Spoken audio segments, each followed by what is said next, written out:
to get out of here, but we like to view these events as a conversation, so let's take a look at some of the bigger things that we've learned over the past few days. First, we're being inundated with new formats. This goes from native formats to video, but this isn't going to be simple. We're not just going to be able to throw these into the same slots that display and all of those other, even rich media formats are able to accommodate. This is because native is going to we're going to have to find some way to standardize native. We're going to have to find some way to make sure that there is appropriate scale, appropriate inventory, and an appropriate amount of inventory for video. And until we solve all these different problems, we're going to continue to have issues incorporating these new formats into programmatic.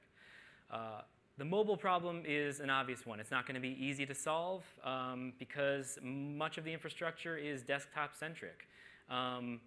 Right now, publishers are optimistically expecting to get about 50% of the revenue that they're getting from desktop on mobile. So it's not exclusively a programmatic problem, but it's definitely something that programmatic experts are going to have to deal with.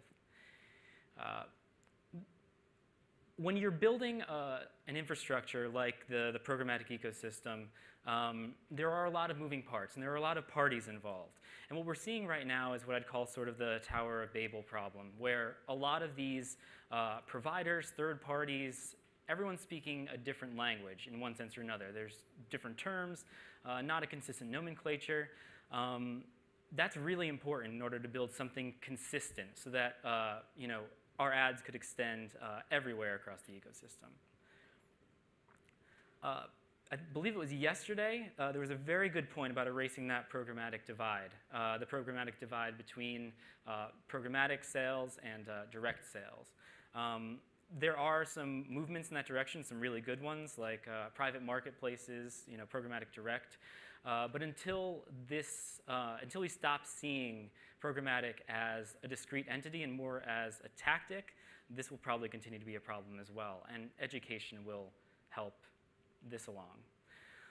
Finally, sort of the most obvious one is that no matter how shiny it is, it still has to work.